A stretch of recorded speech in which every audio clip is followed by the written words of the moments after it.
Mr. Silent Channel. Ang Kabanata 456 hanggang 460 ay hindi panaginip. 0456. Kailan? Narinig ito ni Su Qingzhou, bagamat nakaramdam siya ng labis na kagalakan na siya ay pinuprotektahan, natakot siya na ang lalaki ay magkaproblema, kaya't sinabi niya, Ye Fan, huwag kang pabigla-bigla, hindi ito ang bansa, hindi tayo pamilyar. Saka hindi ka basta-basta mabubuli ng ganito, saan mo ilalagay ang mukha mo? Tumalikod si Ye Fan at pupunta na sana sa kahon. Gayunpaman, hinawakan ni Su Qingzhou ang kanyang kamay at sinabing, sabihin mong huwag kang pumunta. Hindi mo ba kayang tiisin? Bakit ka nakikipagtalo sa ganoong uri ng tao? Siya ay makitid ang pag-iisip, at kailangan nating iulat ang ating mga pagkakamali. Kung sa pagkakataong iyon, hindi ba tayo magiging ganoong uri ng tao? Hindi ko naman sinasadya, pero okay lang talaga, mag-aaway lang ako sa nakaraan tapos na. Naisip ni Ye Fan sa kanyang sarili, saan maaaring magkaroon ng napakaraming katotohanan. Ilang kamao na ba ang nagawa mo? Hindi. Tinalo mo pa ako. Alam mo ba kung gaano kaseryoso ang matalo ang isang prinsipe ng Dibay? Sila ay isa sa pinakamayaman at pinakamakapangyarihang maharlikang pamilya sa mundo. Kaya niya tayong matalo sa kahit anong pera, pwede bang tumigil ka na sa pagiging magulo? Sabik na sabik si Su Qingzhou, naisip ba talaga ng lalaking ito na ang lahat ay malulutas sa pamamagitan lamang ng kanyang mga kamao? Si Xing Enji sa gilid ay nag-aalala rin, Assistant Ye, huwag kang pabigla-bigla. Hindi biro ang maging prinsipe. Ang mga bodyguard sa likod nila ay may dalang tunay na baril. Si Ye Fan ay walang magawa, si Su Qingzhou ay hindi naiintindihan ang kanyang background, nagmamalasakit sa kanya, natatakot na may mangyari sa kanya ay maliwanag. Dahil hinikayat siya ng mga babae ng ganito, wala siyang ibang pagpipilian kundi ang pabayaan ito, at kapag bumalik siya, hindi pa huli ang lahat upang ayusin ang mga account sa taglagas.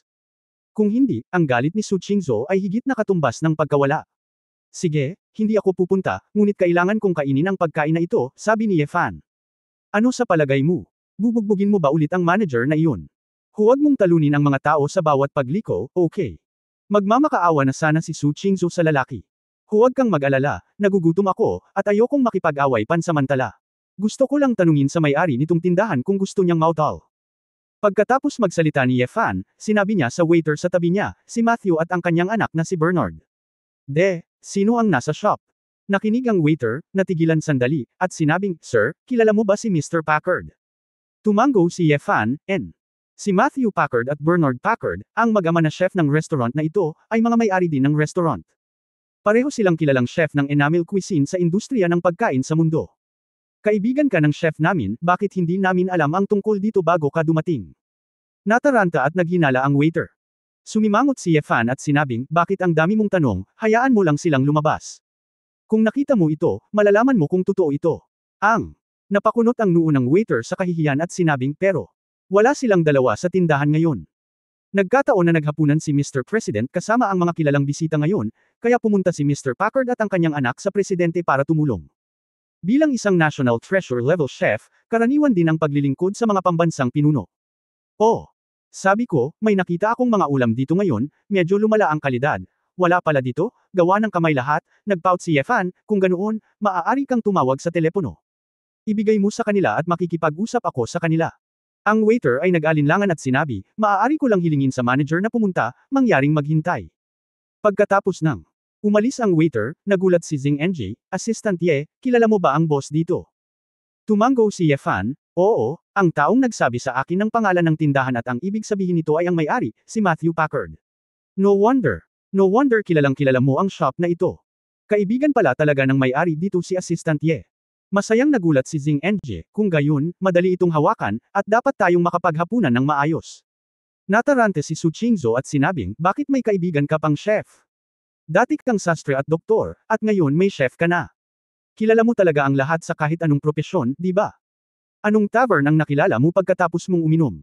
Nakalimutan ko ang mga detalye, ito ay isang sosyal na okasyon pa rin. Bahagyang ngumiti si Ye Fan at hindi masyadong nagpaliwanag. Pagkaraan ng ilang sandali, natural na malalaman ni Su Qingzhou. Hindi nagtagal, dumating muli ang puting manager na may nagtatanong na ekspresyon sa kanyang mukha. Ano ang apelyido ng ginoo na ito? Ipinakilala ni Ye Fan ang kanyang sarili, ang apelyido ay Ye, at ang nag-iisang pangalan ay may salitang, Fan. Mr. Ye, kung kaibigan ka ng amo namin, bakit hindi mo tawagan ang boss? Tanong ng manager. Naisip ni Ye Fan sa kanyang sarili, kung si Paco ay may antas ng ama at anak, paano siya magiging kwalipikadong mag-imbak ng kanyang numero ng telepono? Sa pangkalahatan, hayaan ang mga sumusunod na tao na makipag-ugnayan. Gayunpaman, hindi masabi ni Yefan ang totoo sa sandaling ito, ang tanging nasabi niya ay, nagpalit ako ng aking mobile phone at nawala ang aking numero. Maaari mo siyang tawagan at hayaan akong magsabi sa kanya ng isang salita, at malalaman niya. Saglit na nag-alinlangan ang manager, sa pag-aakalang hindi nararapat kung makikipagkulitan siya sa kaibigan ng amo, kaya sinabi niya, sige, sandali lang. Kinuha ng manager ang kanyang mobile phone, nag-dial ng isang numero, at pagkatapos ng maikling paghihintay, nakakonekta ang telepono. Anong problema? May boses ng isang matandang lalaki doon, medyo naiinip, hindi ko alam kung tapos na ang hapunan. Paumanhin, Mr. Packard, may bisitang may apelyidong Yen na nagsasabing kaibigan mo siya, may itatanong ako sa iyo. Medyo kinabahan ang manager, tutal, nagluluto siya para sa mga dignitaryo ng presidente. Ye ang apelyido. Taga Zia Country ka ba? Sabi ni Paco, hindi talaga kita kilala. May nakilala kang sinungaling. Katangahan na tawagan ka. Sa sandaling ito, inagaw ito ni Yefan mula sa manager. Kinuha niya ang telepono, hinaranggan ang manager, at sinabi kay Packard sa kabilang dulo ng telepono, ako ito. Simple lang, magsabi ka lang ng isang salita. Sa kabilang panig ng telepono, si Matthew Packard ay tila hindi nag-react kaagad, o marahil siya ay natigilan. Nang marinig ang boses ni Yefan, natahimik siya ng higit sa 10 segundo. Oh, Diyos! Halos sumigaw si Matthew sa kusina doon dahil sa pananabik, at pagkatapos ay hininaan niya ang kanyang boses at magalang na sinabi, My prince. Can you take time to visit my restaurant? This my dream. Inaabangan ko ang araw na ito. Kahit na nakapunta ako sa Purgatory Island para ipagluto ka noon, hindi pa ako nagkaroon ng pagkakataon na imbitahan ka sa aking restaurant. Makakarating ka na siyang huling pangarap ng buhay ko. Ako, sobrang saya ko. Pinangarap din namin ng anak ko ang araw na ito. Hindi alam ni Yefan kung tatawa o iiyak. Sa sobrang excited niya, wala lang siyang time na pumunta rito kanina kaya sinabi niya, okay lang, hindi pa naginip, andito na talaga ako, bilasan mo na at linawin mo sa ibaba, gutom na ako. Kakainin ko na. Gusto mo bang kainin ang luto ko? Nasa Presidential Palace ako ngayon, pero masasabi ko sa presidente. Babalik ako kaagad kasama ang anak ko para pagsilbihan ka. Kabanata 0457 Bottom line. 0457. Kung marinig ng mga tagalabas ang mga salita ni Matthew, malamang na magugulat sila, sa pag-aakalang baliw ang matandang chef, at kahit sa kalagitnaan ng pagluluto para sa presidente, kailangan niyang ibalik ang ulo sa restaurant sa kalahati. Naisip ni Yefan na ito ay masyadong maraming problema, huwag, gaano katagal ito. Sa lalong madaling panahon, ang lugar kung saan gaganapin ang piging ng presidente ay hindi malayo sa restaurant. Maaari tayong magmadali pabalik sa restaurant sa loob ng 20 minuto. Hindi na kailangan, patay gutom na ako, hayaan mo na sila, hindi mo pa rin ako bibigyan ng makakain, sabi ni Yefan. Pagkatapos magsalita ni Yefan, diretsyo niyang ibinigay ang telepono sa manager. Matapos sagutin ng manager ang telepono, pinagalitan siya ni Matthew doon at tinanong siya kung bakit hindi niya pinagsilbihan si Yefan at ang iba pa. Pagkatapos magpaliwanag ng manager, direktang sinabihan siya ni Matthew na huwag nang pakialaman ng anumang bagay, at ibinigay kay Yefan ang mga signature dish sa tindahan. Bagamat hindi niya maintindihan ang dahilan, narinig ng manager ang sinabi ng amo, kaya natural na hindi na siya naglakas loob na magtagal pa. Pagkatapos humingi ng tawad kay Yefan, agad siyang nag-utos ng mag-aalaga dito. Ang manager at waiter ng restaurant ay masyadong interesado sa pagkakakilanlan ni Yefan. Anong uri ng tao ang handang ipagsapalaran ng amo na masaktan ng prinsipe at pagsilbihan siya? Nang makitang neresoldo na ang usapin ng ganito, kapwa hindi makapaniwala sina Su Qingzhou at Xing Enji, lalo na si Xing Enji, na may kahihiyan sa mukha, alam na pamilyar si Yefan sa may-ari ng tindahang ito, ano ang ipinagmamalaki niya at ipinagmamalaki. Oops, salamat kay Assistant Ye, kung hindi ay mapahiya ako ngayong gabi, napabuntong hininga si Xing Enji. Hinawakan ni Yefan ang kanyang tiyan at sinabing, huwag mo nang pag-usapan, buti na lang kumain ako ng 2 hotdog habang nasa daan, kung hindi ay mamamatay ako sa gutom. Anong klaseng relasyon ang meron kayo nitong Matthew? Wala man lang pakialam sa prinsipe, okay lang ba talaga? Medyo nag-aalala pa rin si Su Qingzhou. Ikanaway ni Yefan ang kanyang kamay, okay lang, alam niya kung ano ang gagawin. Hindi nagtagal ay dumating na sa mesa ang mga mag-agarang pinggan matapos magmadaling putulin ang pila sa kusina. Haha, kumain ka, huwag kang magalang, ang pagkain ngayon ay akin, at ang bayarin ay pinababayaan. Hindi gaanong pinansin ni Yefan ang etiquette ng Western food, kaya kumuha siya ng tinidor at kinain ito sa malalaking lagok. At ang lahat ng ito, na nahulog sa mga mata ni Mohamed sa kahon, ay nagparamdam sa kanya ng labis na galit. Tinawag ni Mohamed ang puting manager at tinanong, Manager, di ba sabi ko, binili ko ba lahat ng ingredients sa kusina? Bakit nakakain pa sila? Nahihiya namang pinunasan ni manager ang pawis sa noo. Ay nagsabi, His Royal Highness, dahil magkaibigan si Mr. Packard at ang ginoong iyon, binigyan namin sila ng karagdagang mga pagkain. Ngunit huwag mag-alala, ang mga sangkap na binili mo ay hindi magiging maikli, at kami ay magbabayad para sa kung ano ang nawawala. Bastard! Hindi mo naiintindihan ang ibig kong sabihin. Hindi ako papayag na bigyan mo sila ng pagkain. Seryoso ba sa akin si Chef Packard? Kaibigan niya, anong nangyayari? Hinay pa ni May Hamad ang kanyang balbas at damilat. Napangiti ng mapait ang manager, ito. Ewan ko, isa itong Mr. Ye mula sa Zia country. I'm just a native of Zia. I thought it was a dignitary or a royal family of which country. Since you don't cooperate with me, then I don't want to give you face, sabi ni Mamed, pinitik ang kanyang mga daliri. Sa likuran niya, dalawang matipunong puting bodyguard na nakasuot ng suit at headphone, na may kalbo ang ulo, ay agresibong naglakad patungo sa mesa ni Yefan at ng tatlong lalaki. Nagmamadali ang restaurant manager, His Royal Highness. Please calm down. Marami pang bisitang kumakain dito. Nakatitig, kumuha siya ng ilang stack ng euro mula sa isang malaking LV bag na dala ng attendant, hinaluan ng ilang gold bars, at direktang itinapon sa mesa. Kung hindi sapat ang pera, gusto mo bang maglaan ako ng halaga ng pera mula sa consortium? O gusto mo diretso akong bumili ng restaurant? Tanong ni Mamed. Mapait ang ekspresyon ng mukha ng restaurant manager. Sa labas ay ang kaibigan ng may-ari, at sa loob ay ang prinsipe ng Dibay. Napagitna siya, at walang nang ahas na guluhin siya. Ito ay talagang miserable. Sa sandaling ito, napansin din ni Yefan na dumating ang dalawang kalbo at malalakas na bodyguard. Ngumiti siya at sinabi kay Su Qingzhou, tingnan mo, kung hindi natin sila magalit, hindi nila tayo pababayaan. Si Su Qingzhou ay hindi pa nakakain ng ilang kagat. Nang makita niya ang eksenang ito, kumunat ang noo niya at sinabing, bakit ganito itong prinsipe, tapos bilasan na natin. Sumunod ka sa akin, pumunta lang ako para lutisin ang problemang ito. Ayaw bigyan ni Yefan ng pangalawang pagkakataon si Nam Ahmed.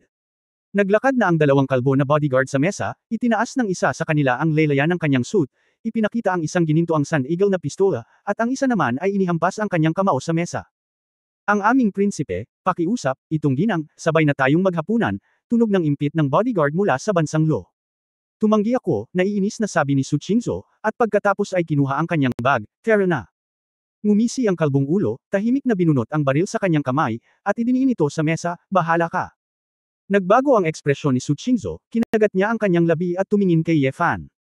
Sa ilang kalapit na mesa, natakot ang mga bisita nang makita nila ang eksenang ito.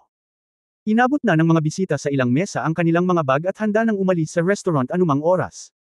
Ngunit sa sandaling ito, ang kalbong bodyguard na bumunot ng kanyang baril ay sumigaw ng Tinusok ng pilak na tinidor ang hawak na baril na palad ng bodyguard, na direktang nakaipit sa mesa. Damaloy ang sariwang dugo sa tablecloth, na nagkulayan ng pamumula. Damn it! Tiniis ng bodyguard ang sakit, inilabas ang kanyang kamay ng galit, at sinuntok ng kamao ang ulo ni Yefan. Ngunit dinampot na ni Yefan ang dining knife at muli itong ipinasok sa kanyang kamao na may puff. Ow! Pumasok ang kutsilyong ito, at halos himatayin ang bodyguard sa sakit. Nang makita ito, ang isa pang kalbong bodyguard ay hinayla ang Golden Sand Eagle ng walang sabi-sabi, at babarilan na sana si Yefan. Ngunit ang bilis ni Yefan ay parang kidlat, at hindi niya alam ang gagawin, kaya pilit niyang kinuha ang baril sa bodyguard. Sa sandaling natulala ang bodyguard, nalaman niyang walang laman ang kanyang mga kamay, at ang kanyang mga daliri ay dumaranas ng matinding sakit ng ulo, na parang nabali. Pagtingin sa itaas, ang maitim na nguso ay nakatutok sa kanyang noo. Masyadong mabagal ang bilis ng paghugot ng baril, kaya maaari siyang maging Royal Guard. Napakalaking kapalaran para kay Prinsipe Dibay na hindi mamatay. Si Yefan ay ngumunguya pa ng pagkain sa kanyang bibig, hawak ang isang limitadong edisyon na Golden Sand Eagle na pistola sa kanyang kamay, at biglang hinayla ang gatilyo. Bang bang bang bang! Gitling! Kahit na ang pag-urong ng pistol na ito ay napakalakas, ngunit hawak ito ni Yefan gamit ang isang kamay, at ito ay matatag, na nagpaputok ng bala na may parehong katumpakan bilang isang nakapirming turret. Ang mga bala ay parang apoy, sunod-sunod na binaril, at binaril sa likod ng bodyguard ang kahon kung nasaan si Mamed. Kabanata 0458 ipinanganak. 0458.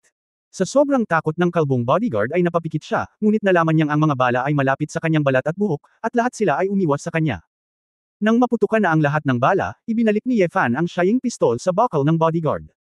Lumambot ang kalbong ulo, at diretsyong bumagsak sa lupa, namutla ang mukha sa takot. Ang pakiramdam na ilang millimeters na lang ang layo niya sa kamatayan ay nagpagising sa kanya mula sa isang panaginip. Ang mga bisita sa restaurant ay natakot sa mga putok ng baril at tumakbo palabas na sumisigaw. Bigla na lang, maliban sa ilang matapang na waiter at ang puting manager, si Yefan at ang iba pa ay naiwan kasama si Mai. Prinsipe Ham. Nanlaki ang mga mata ni Su Qingzhou, hindi siya makapaniwala, talagang binaril ni Ye Fan ang isang Prince Dibay sa 3-star Michelin restaurant na ito sa Fagwo. Anong ginagawa niya? Sa sobrang takot ni Xing Enji, himatayan na siya. Nanginginig siya at tumingkayad sa lupa habang nasa likod ang ulo. Kung wala ang amo, tumakas muna siya. Gumamit si Ye Fan ng 2 kamay na kutsilyo, puwersahang ibinagsak ang magkabilang kalbo na ulo sa lupa, pagkatapos ay pumasok sa kahon, tumingin sa ibaba, at nakita na si Prinsipe Mohamed ay nanginginig sa ilalim ng mesa. Si Ye Fan ay hindi nais na tamaan siya ng mga bala ngayon, para lamang matakot siya. Lumabas ka, o babarilan ko ang iyong puwet, mataimtim na sabi ni Ye Fan. Nagmamadaling lumabas si Mohamed, hawak ang isang mobile phone na may diamond encrusted sa kanyang kamay. Tila, may nakontak lang siya sa ilalim ng mesa at humihingi ng tulong. Nang marinig ang mga salita ni Ye Fan, si Mehmed ay lumabas na walang magawa, ang kanyang mukha ay namumula, natatakot at mabangis, ikaw. Napakatapang mo. Kilala mo ba kung sino ako? Ako ang pangatlo sa linya ng Dibay Royal Family. Ang tagapagmana. Ang ikatlong prinsipe, si Mohamed bin Rashid A. Ano ba? Si Ye Fan ay hindi interesadong marinig ang kanyang buong pangalan, kumuha ng gintong bar sa mesa at direktang binasag ito sa bibig ni Mohamed. Sa isang click, punong-puno ng dugo ang bibig ni Mohamed, at ang kanyang mga ngipin sa harapan ay nabasag. Hindi ko pinangarap na madudurog ang aking mga ngipin kapag nabasag ko ang mga gintong bar ng ibang tao kapag karaniwan kong inilalabas ito. Napasigaw si Mohamed sa sakit, umiiyak sa sakit, tumigil ka na sa pakikipaglaban. Tumigil ka sa pakikipaglaban. Ako, bibigyan kita ng pera. Magkano ang gusto mo? Ibibigay ko sayo. Siya ang mahal ng maharlikang pamilya mula pa noong bata pa siya, saan ka nagdusa ng ganoong krimen? Pinagsisisihan ko lang na pumunta ako sa restaurant na ito para sa hapunan ngayon at hindi masyadong nagdala ng mga bodyguard. Si Su Qingzhou, Xing Enji, ang manager ng restaurant, mga waiter, at iba pa. Na sumugod sa kanila, ay hindi nakaimik nang makita nila ang eksenang ito. Nag-aalalang sinabi ni Su Qingzhou, ikaw. Paano mo siya natalo ng ganito? Umupo si Ye Fan Shirin at nagsabi, ano ang malaking bagay, huhulihin kanya para samahan siya sa hapunan, papatayin ko siya ilang ngipin, ano ito? Ikaw. Magsisisi ka. Nagpadala na ako ng hudyat. Hindi naman kalayuan dito ang Royal Guard, nakarating na siguro sila, nasa Paris din ang panganay kong kapatid ngayon, may dadalhin siyang magliligtas sa akin. Nagnganga ang ngipin ni Mohamed. Nang marinig ito ng manager ng restaurant, napabulalas siya, darating na si Crown Prince Maktoum. God! Paano ko ito magagawa? Sumimangot si Su Qingzhou. Bagamat isa siyang negosyante, madalas siyang nagbabasa ng balita. Siyempre alam niya lahat ng big shots. Ang prinsipe ng korona ng Dibay, ang pinakamatandang prinsipe na si Maktoum, ay madalas na itinatampok sa internasyonal na mga balita, hawak ang malaking kayamanan ng maharlikang pamilya ng Dibay, at may karapatang makipag-usap sa ilang mga konsorsyum. Ang ganitong uri ng tao ay maaaring makaapekto sa mundo sa pamamagitan lamang ng pagtapak ng kanyang mga paa. Pagkatapos ng lahat, kung mayroong sapat na pera sa isang tiyak na lawak, maaari itong makaapekto sa pandaigdigang pamilihan sa pananalapi. Sa kabaligtaran, ang kayamanan ni Su Qingzhou na ilang bilyong magnesium dollars ay hindi kahit na ang kuko ng isa sa maliliit na daliri ni Maktoum. Anong gagawin? Halika rito, tingnan niyang mabuti, anong uri ng ihi ang kapatid niya. Ngumiti si Ye Fangxi, hinawakan ang kwelyo ni Mohamed, at sinabing, ikaw ba'y hindi ba sa tingin mo nakakamangha maging mayaman? Ang isang prinsipe ay maaaring tahasang magnakaw ng mga babae. Nang inag si Mehmed at nagngangalit ang kanyang mga ngipin, ikaw na hamak, kung maglakas loob kang magsalita sa akin ng ganito, darating ang aking kapatid upang linisin ka. Ang iyong kapatid ay wala akong pakialam kung linisin mo ako, ngunit ngayon, sa palagay ko ay dapat kang yumuko sa babaeng ito at humingi muna ng tawad. Sabi ni Ye Fan, hinawakan ang ulo ni Mohamed at idiniin ito sa lupa. Bang bang bang. 3 beses na noontog ang ulo ni Mehmed sa lupa, nahihilo ang buong pagkatao, at dumudugo ang noo. Hindi na alam ni Su Qingzhou kung ano ang gagawin. Bagamat gamaan ang loob niya, nag-aalala siya na may mangyari kay Ye Fan. Ye Fan, umalis na tayo, hindi na ako galit, payo ni Su Qingzhou. Nawala na ang galit mo, ako hindi pa. Malamig na sinabi ni Ye Fan, nasa magandang mood ako. Pumunta ako dito para sa hapunan, at naiinis ako sa lalaking ito. Sinabi ni Ye Fan, at sinabi sa manager ng restaurant sa tabi niya, nabili ba niya ang lahat ng sangkap sa iyong kusina? Medyo naguluhan si manager, ngunit tumango, oo. Oo. Ngayon, lahat ng tao sa restaurant ay nagkaroon na ng takot kay Ye Fan. Ito ay isang ganap na baliw. Maging si Prinsipe Dibay ay nagsabing lalaban siya, at ang lahat ay nagsabi na ang maharlikang bantay ay darating, at ang prinsipe ng korona ay darating. Itong lalaking ito ay ayaw tumakbo para sa kanyang buhay, kaya patuloy pa rin siya sa paghagis dito. Sinabi ni Ye Fan, dahil binili ko ito, hindi ko na ito masasayang. Pumunta at kunin ang lahat ng binili niya. Nalilitong tanong ng manager ng restaurant, ito, paano ko makukuha ito? Maaari niyang kunin ang anumang bibilhin niya, mutton, beef, duck, caviar, white truffle, gulay at prutas, lahat ng ito, sabi ni Yefan. Bagamat marami sa mga waiter sa restaurant ang tumakas, wala na masyadong tao, ngunit si Yefan ay gumawa ng ganoong kahilingan, at ang iba ay hindi nang ahas na sumuway, sa takot na si Yefan ay magalit at barilin din sila. Hindi nagtagal at lahat ng uri ng sangkap ay naihatid sa kahon, lahat ng uri ng high-end na karne ng baka at tupa, pagkaing dagat, marangyang truffle, caviar, lahat. Sa ilalim ng naguguluhan ng mga mata ng lahat, kinuha ni Yefan ang isang piraso ng dagwang karne ng tupa, itinapat ito sa harap ng bibig ni Mamed, at malamig na sinabi, dahil mahilig kang mamili ng mga sangkap, maaari mong kainin ang lahat ng ito. Puno pa rin ng dugo ang bibig ni Mehmed. Nang makita ang dagwang karne ng tupa, lalo siyang nakaramdam ng pagkasuklam, ito. Ito ay hilaw. Bakit, ayaw mong kumain ng karne? Hinamplas ni Yefan ang tile sa sahig gamit ang kanyang kamao, bang, sa isang putok, nabasag ang lupa ng 12-12 ng mga bitik, at ang granite ay nabasag sa mga piraso. Natakot ito sa mga katabi niya. Sanay na si Su Qingzhou sa mahusay na lakas ni Yefan, ngunit si Xing Enji o isang bagay ay parang impyerno, ang kanyang mga binti ay mahina. Ang manager ng restaurant ay may mas malalim na pagkaunawa kung bakit ang amo, si Paco, ay hindi nang ahas na ibenta ang mukha ni Yefan. Kabanata 0459 Pambansang Guro 0459. Napailing si Yefan, gusto mo bang kumain ng karne, o ang kamao ko? Bibigyan lang kita ng 3 segundo para mag-isip, 3. 2. Naging berde ang mukha ni Mamed, at nahihiyang sinabi niya, ako. Kumakain ako ng karne. Kumain ng karne. Dali-dali niyang dinampot ang piraso ng hilaw na karne ng tupa, tiniis ang pagduduwal, at kinagat ito ng masakit. Kagat ka pa.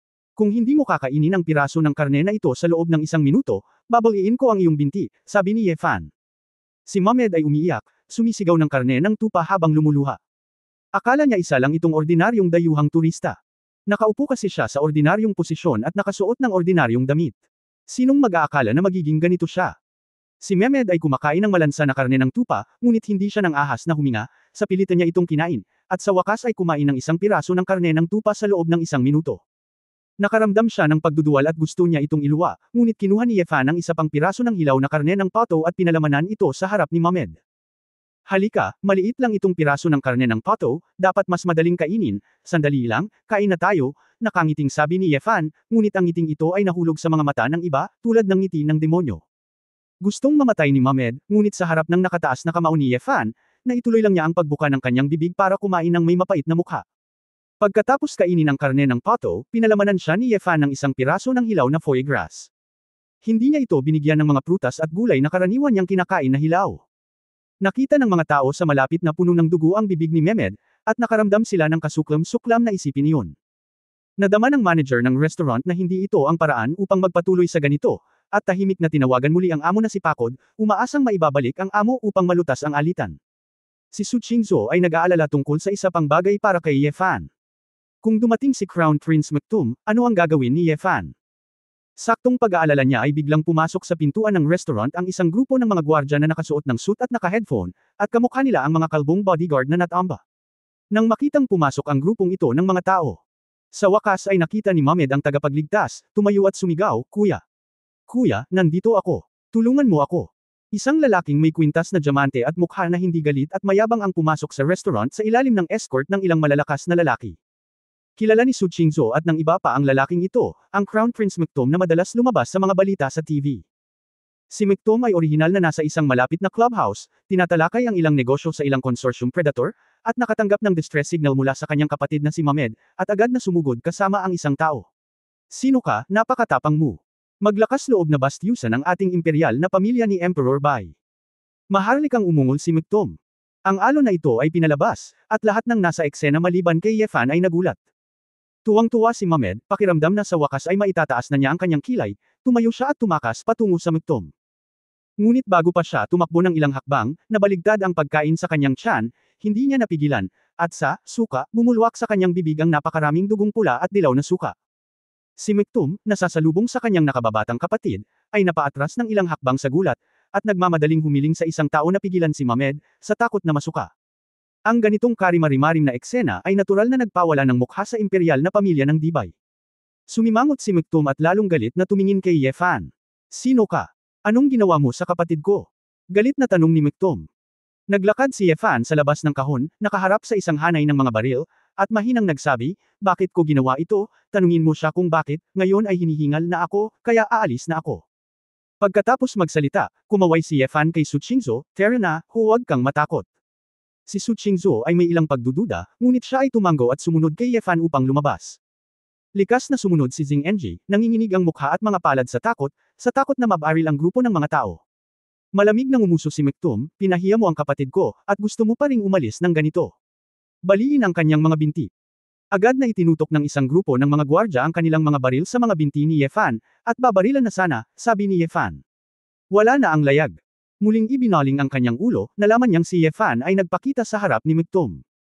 Akala ng lahat ay nahihilo ang kanilang mga mata, ngunit sa sandaling iyon, gumalaw na si Ye Fan ng ilang metro, at hinawakan pa ng isang kamay ang leeg ni Mektum.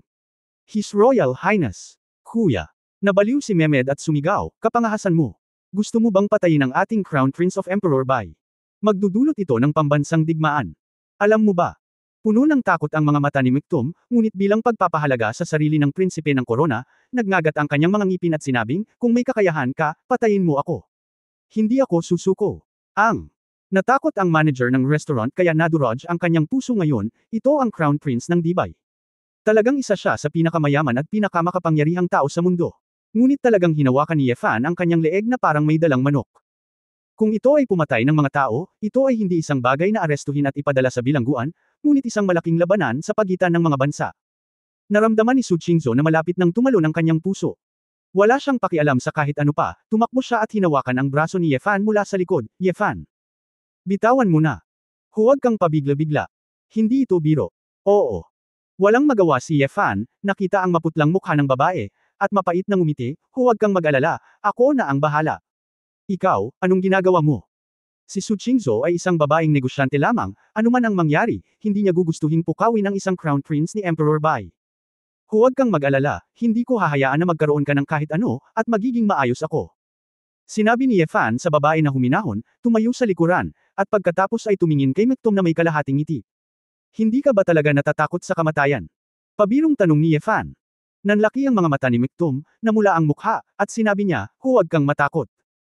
Oo, medyo matigas pa rin ang ulo ko, hindi nakakagulat na nangako si Azazel na maging pambansang guro ng emperador mo, sabi ni Ye Fan sa mahinang boses. Bitawan ang Mektum. Bakas sa mga mata ni Mektum ang pagtataka, at pagkatapos ay puno ng pagtataka at pagdududa ang kanyang mukha. Nang makita ng mga gwardya sa magkabilang panig na nakalabas na ang Crown Prince, babarilan na sana nila si Ye Fan, ngunit pinigilan sila ni Mektum. Huwag barilin. Sigaw ni Mektum. Ang guard ni Yigan ay sobrang tuliro, ang Crown Prince ba ay tanga? Ito ay isang magandang pagkakataon upang hindi patayin ang assassin. Namilog ang mga mata ni Mektum, at nagtanong siya sa mahinang boses, itong Ginoo, ikaw, may kilala ka bang pambansang guro? Dibay. May pambansang guro.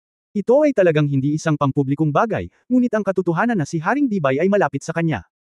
Isang malaking tao na inimbitahan lamang 2 taon na ang nakakaraan. Kabanata 0460 Diyos ng Digmaan. 0460. Bilang karagdagan sa hari, alam ni Mektum at ilang matataas na antas na tagapayo ng seguridad ng Dibay ang tungkol sa bagay na ito, at maging ang ikatlong linya na tagapagmana tulad ni Mohamed ay hindi kwalipikadong malaman. Ang dahilan ay napakasimple. Kung alam ng ibang bansa na inimbitahan ni Dibay ang malaking tao na ito na maging pambansang guro, magdudulot ito ng panik sa buong peninsula, at magiging maingat sila kay Dibay. Dahil sa resume ng mahusay na taong ito at namumukod tanging record, ang buong Bokyang Bay ay nasira, at siya ay kilala bilang Peninsula God of War. At inanyayahan ni Dibay ang pambansang guro na ito, na huwag pumunta sa digmaan o kung ano, ngunit umaasa lamang na sa magulong peninsula, magkakaroon ng anteng-anteng sa isang kritikal na sandali upang protektahan ang imperial na pamilya ng Dibay. Ang pambansang guro, ang guro ng isang bansa, si Mektum, ang koro ng prinsipe, ay kailangan ding madalas na humingi ng payo sa malaking tao na ito nang may kabab ang loob, at matutunan kung paano maging hari niya sa Dibay sa ugali ng isang estudyante. Malalaman na inimbitahan ni Dibay ang pambansang guro na ito, at tiyak na hindi siya ordinaryong tao. Malamang na malapit siyang kaibigan ng pambansang guro. Kaya naman, naging maingat kaagad si Mektum at maingat na nagtanong. Tumango si Ye Fan, well, hindi ko alam, maaari mo bang malaman ang tungkol sa pagiging isang pambansang guro? Para sa kanyang kapakanan, hahayaan kita ngayon, umalis tayo sa daan. Kung tutusin, ang kanyang nakatatandang kapatid na lalaki ang nagtatakip sa kanya. Parang hindi nararapat para sa maharlikang pamilya ang magpakalma at manayra ng iba. Naisip ito ni Ye Fan at hinayaan sila. Itong Ginoo, kaibigan ka ba ng isang pambansang guro? Ang isang kaibigan na maaaring maging isang pambansang guro ay hindi dapat isang ordinaryong tao. Bakit hindi kita nakita sa Dibay? Tanong ni Mektom. Napangiti si Yefan, higit 3 taon ko na siyang hindi nakikita, hindi ba normal na hindi mo ako nakikita? At saka, bakit ako pumunta sa Dibay? Kung gayon paano ko malalaman kung nasyonalista ka o hindi? Kaibigan ng guro. Kumunot ang noo ni Mektom. Naiinip si Yefan, bakit ang dami mong sinasabing kalokohan? Kung hindi dahil sa kapakanan ni Azazel, sa tingin mo kaya mo pa bang tumayo? Mabubuhay pa ang kapatid mo. Nakabawi lang ng hininga si Mehmed na nasa tabi niya at nahihilo na siya sa pagsusuka. Nang marinig ang mga salita ni Yefan, nagmamadali siyang sumigaw, Kuya. Sinong kalokohan ang tinutukoy niya? Nalubog si Mektum said, magsalita ng mahina. Maaaring may kilala ang ginoong ito na isang malaking tao na napakalapit sa ating maharlikang pamilya at napakahalaga sa atin. Nagtanong si Mehmed, sino ang makapagpapaisip sa iyo ng napakataas na kapatid? Bumulong si Mektum sa tainga ng kanyang kapatid, ang Peninsular God of War, Azazel. Ano? Malaki ang ipinagbago ng ekspresyon ni Mehmed. Kahit na hindi pa niya nakita si Azazel, narinig pa rin niya ang sikat na pangalan. Kumunot ang noo niya at napaisip, imposible. Nambobola siguro ang lalaking ito. Sila ang mga taga-Zia na mas gustong maglaro ng ganitong uri ng pagsasabuatan. Malungkot at walang katiyakan ang ekspresyon ni Mektum, at mayroon din siyang ilang pagdududa kung kilala ba talaga ni Yefan ang pambansang guro. Pagkatapos ng lahat, si Yefan ay masyadong malabo. Sir, sandali lang, nasa akin ang numero ng telepono ng pambansang guro, kailangan kong i-verify. Sabi ni Mektum, kinuha ang kanyang mobile phone, at naghanda para tumawag. Saglit na walang magawa si Yefan. Kung noon pa lang ay diretsyo na siyang pumatay ng tao, ngunit ngayon ay nagbago na ang kanyang pagkatao at hamupa na ang kanyang ugali. Teka lang, nagkataon na pupunta siya sa Europa sa pagkakataong ito, at plano rin niyang makipagkita sa mga matatandang kapatid. Isang espesyal na hello. Pagkaraan ng ilang sandali, ang tawag ay konektado, at magalang na sinabi ni Mektom, Guushi, iniistorbo kita. Iyon lang, may isang ginoo mula sa Zia na nagsabing kilala ka niya. Gusto mong sagutin niya ang telepono? Oh, okay. Hindi umimik si Mektum, at hiniling ni Azazel doon na ibigay kay Yefan ang telepono.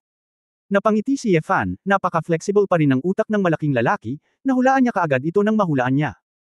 Pagkatapos kunin ang telepono, hindi nagsalita si Yefan, at isang magaspang at malalim na boses ang nagmula roon, Boss, ikaw ba yan? Napabuntong hininga si Yefan nang may emosyon nang marinig ang pamilyar na boses, paano mo nahulaan yun? Ako. Bagamat kalmado ang boses ni Azazel, halatang medyo nanginginig, halatang emosyonal. Ako. Nakatanggap ako ng tawag mula kay Sally Yen noong isang araw. Hiniling niya sa akin na tulungan siyang hanapin ang byuda ni Ganesha, si Selena. Alam ko mula sa kanya na pupunta ka sa Europa, boss, at hinihintay ko ang amo. Nagkabalikan kayo. Sabi ni Azazel. Natigilan si Yefan, tila alam ng lahat ng kanyang mga nakatatandang kapatid na sasali siya sa SciTech Rating Conference. Huwag kang pumunta dito, ayoko nang masyadong maingay, nandito lang ako para tumambay, at babalik ako sa Xiaguo para sa Spring Festival pagkatapos ng lakad ko. Kung maraming tao ang pumupunta sa akin, sumasakit ang ulo ko. Tutal, sinabi kong magre-retire na ako. Well, natatawang sabi ni Yefan. Sinabi ni Azazel na naghihintay, boss, ang aking Bahamut Mercenary Group, lahat ng mga kapatid, ay naghihintay na makita ka, ikaw ang Diyos sa kanilang mga puso, kung maaari mo silang turuan ng. Huwag. Hindi napigilan ni Yefan ang tumawa at tumawa, anong klase ang kinukuha mo, at hindi ako guro. Hindi ba't gumagana ng maayos ang Bahamut mo, at pinakikinggan ito ng mga pamahalaan sa buong mundo, natutuwa ako. Ito na lang ang natitira mong pundasyon, boss. Kung wala ako sa iyong prestihiyo, boss, hindi ako makakapag-recruit ng napakaraming outstanding warriors na nakakalat sa buong mundo. Nang sumali sila sa Bahamut, lahat sila ay gustong maglingkod sa iyo, boss. Sabik na sabi ni Azazel, boss, ayaw mo na ba talagang bumalik? Ang mundo ay iba sa ilang taon na ang nakalipas. Nanindigan na tayo ngayon, hindi ang gumagala-gala na mundo na dating nabubuhay araw-araw na may dugo at dugo. Ngayon, lahat ay nagdusa ng magkasama, kaya't sama-sama nating tamasahin ang kaligayahan. Ibinaba ni Yefan ang kanyang ulo at tumawa, okay, alam ko kung ano ang iniisip mo, ngunit tulad ng sinabi mo, sanay ka na sa mahihirap na panahon, at ngayon ang oras ng paglilibang, para sa akin, ito ay kaligayahan. Lahat ay nasa maayos na kalagayan, kaya bakit kailangan mong gawin ang iyong ginagawa, di ba? Walang magawang bumantong hininga si Azazel, dahil sinabi mo iyon, boss, babantayan ko si Ba para sa iyo. Hamut, ang pangalang Bahamut ay orihinal mong nilikha, at lagi kong babantayan ang dignidad nito sa buong buhay ko. Naramdaman ni Yefan ang isang dampi ng emosyon sa kanyang puso, at sinabing, okay, hindi na ako magsasabi ng higit pa sa telepono, sabihin mo sa hanggal na koro ng prinsipe na ito na itigil ang pag-istorbo sa akin. Pagkasabi niyan, ibinalik ni Yefan ang telepono kay Mektum. Si Mektum ay nasa kawalan. Bagamat hindi niya alam ang sinabi ni Yefan at Azazel, ano ang naramdaman niya na iginagalang ni Azazel si Yefan? Hindi naman gaanong kaibigan, bakit parang ang superior ay nagsasalita sa isang subordinate? Nagtanong si Mektum, pambansang guro. Ano ang sasabihin mong gawin? Mataimtim na sinabi ni Azazel, His Royal Highness Mektum, kung hindi dahil inimbitahan ako ng hari na maging iyong pambansang guro, patay ka na ngayon. Pagtatapos ng kabanatang ito. For more videos, please like, share and subscribe.